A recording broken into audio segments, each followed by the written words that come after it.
So this is a response to a brother's question in regards to quitting their job and trying to feel abundance through money. Hey man, I feel your pain, brother. I was there once and can only do best by sharing my experience from hindsight. And it is this. I too was working a job and thought I wasn't really serving my higher purpose. I was driving a bus for Winnipeg Transit. The universe knocked at my door in response to my energetic asking by showing me that it was well aware of me and was speaking through its divine expression with synchronicities, which no man can truly misinterpret, like the Bible. And what happened was this. In truth, my mind got really scared and took me for a ride that I am still on and off again today. Our mind's goal is to protect us, and will always use all available sources to do so, and will collect more and more relevant data to keep us safe. That is why when people get older, they seem to be more and more scared of everything, because they have found more and more to fuss and worry about. So when the synchronicities start to become obvious, and we bring our attention to them, what can happen is this. Our minds freak out. Because how can they defend us against a God, our God self, especially a God that most of us have been raised to think sent us to hell for eternity for not doing its will? And even worse than that, a will that nobody seems to be clear about. Also a fact that scares the shit out of our mind. Hence warring to prove our own commandments, so that if everyone can come into agreement, by force, then maybe we can start to follow them and not be thrown into hell. Now this is scary. This God is a jealous God, and people will do wild things when jealous. I'll continue this point later. Also, as children, we come into the world totally dependent on our parents, who have been raised into roughly the same conditions and with no rule book. They fight and scrape by in a world that seems to be every man for himself, a world of lack, hell. They raise us the best they can and with the best consciousness they have at that particular time.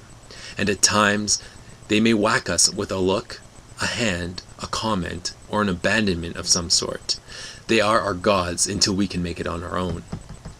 So between the jealous ideas and the overpowering expression of our parents, our minds takes this toolbox and projects it onto our God self. God. Whatever we project, we believe to be true, and the seeming evidence outside of us will always match our beliefs. Have you ever had a scenario that looked one way in the moment, then completely another way when new ways of looking at it came about, from another perspective? And from each perspective, all evidence seemed to correlate to whatever you believed at the time? This is projection.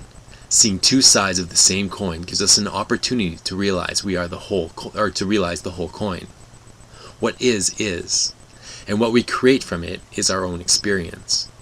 Hot and cold are both temperature. They are two sides of the same coin.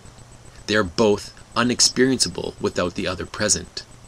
You can't know experientially what hot is without cold. A fish cannot know what water is until he breaks the surface of the pond to experience air. Landing back into the water shows him, her, what they've been living in the entire time. Something that which would have gone unnoticed experientially without leaping out of the water.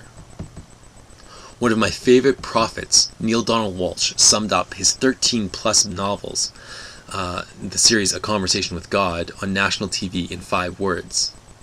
In 5 words, his message from God to the entire world was this: you've got me all wrong. We've got God all wrong. We can never find God because we're always looking in the wrong direction. We must look inwards and outwards, two sides of the same coin. That which is infinite is unexperienceable without that which is finite. That which is eternal is unexperienceable without that which has a death and birth process. But the best part is this: it's all two sides of the same coin. Let that sink in over and over. One can only experience itself as many. The many are the one. The many cannot know itself as one, because when the one is wholly one, there is nothing else to experience itself next to. Welcome to what is taken for granted in your dreams. Everyone in your dreams is you. They are an extension of your mind that give you an opportunity to experience all of your projections and yourself in the light of those projections. Whatever you feel in your dream becomes reality in your dream. You can be on top of a building and be at peace, and suddenly you'll fly. In the next dream, you can be on top of a building and get scared, and suddenly you'll fall. But it's all the same stuff. It's all two sides of the same coin. And you get to choose how to experience the ever-changing experience of your dream. What happens in the moments of shifting from that dream to waking up. You have this moment where you shift from the many to darkness, one without any other to experience itself off of, and hence blackness, when you are no thingness. And then you shift to your waking dream, where there once again is endless, infinite multitude of expressions of the one that you already are. We shift from heads to the coin to tails. Then we attempt to write it off with our mind, which is impossible, so that our mind can feel safe. That is abundance. Who and what we are is abundance. Don't let heads trick you up into believing that that's who you are. We're the whole coin, baby. If you're really getting this, stay here with this knowing and live from it. This is what Jesus' message was. You can do anything to me and I am okay because of who I am. Hence, dust to dust. Our spirit is the dust, and it is that which lifts up and animates the dust, exactly like in a dream, exactly like the part of you that has always been there while your body and the world has gone through infinite changes, and continues to do so. Look at who is looking. Shift your perspective inwards. We are the movie projector projecting onto the movie screen. Stop looking at the screen and look into the movie projector. In our dream, our mind lifts up a body we believe to be true and lays it aside when it's time to wake up. Now here's the alternative, which will slowly and painfully bring you to the same realization. A path that is no higher and no lower than the path of simply living and experiencing yourself as who you really are. If you believe that you aren't already the one, you will feel like you have to prove yourself and give your everything to be part of heaven again.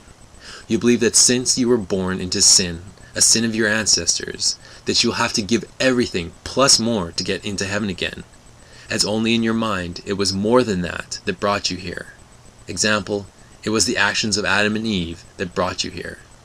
This is where our minds will project the wrong interpretation on Jesus' message and feel that we have to be crucified to achieve heaven.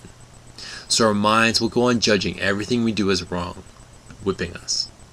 We'll go through life feeling as that we are separated from God, carrying the cross of our sins of our fathers on our backs throughout life. We'll give everything up to achieve heaven, our jobs, our family, our friends, our stuff, our life. We'll have the thorns on our head, be pierced with the spear, and we'll die alone on the cross. All to experience heaven, to experience our oneness that we already are. So my message is this: experience the heaven while you are here. This, 1,000 times this. I am and will continually yell this. This is heaven. There is nothing you have to do, be, or have to make you what you already are. Herein lies the peace of heaven. Here is where you can be, do, or have anything you desire with total freedom of expression because of who you already are, not to become that which you think you aren't already. You don't have to sacrifice your life, your job, like Jesus, your kingdom, wife, and kid like Buddha. They've done it already and sent a telegram saying, "We are the bread of life. We are the life, the light, and the way. We are the exact same light that we experience of ourselves in our dreams. Enjoy heaven's eternally changing playground and allow the dust to become dust again, which means let go of the past, live fully in the now, and appreciate your abundance no matter what or how it looks like right now." Mwah! I love you all as I love myself. I use the golden rule out of sanity. Treat your brothers and sisters as you treat yourself, because that is what we are and I am literally doing, treating ourself through ourself as ourself. How else could God, which is all that is, be and experience itself as all that is? The Holy Trinity. Love is the one constant that is all that is. True love. Isness. I am literally vibrating as I share our message with each other. The prophets are aplenty, and we are all hammering the same message in infinite language deep into our soul, deep into our beingness, deep past our local mind, creating a bridge with our non-local mind.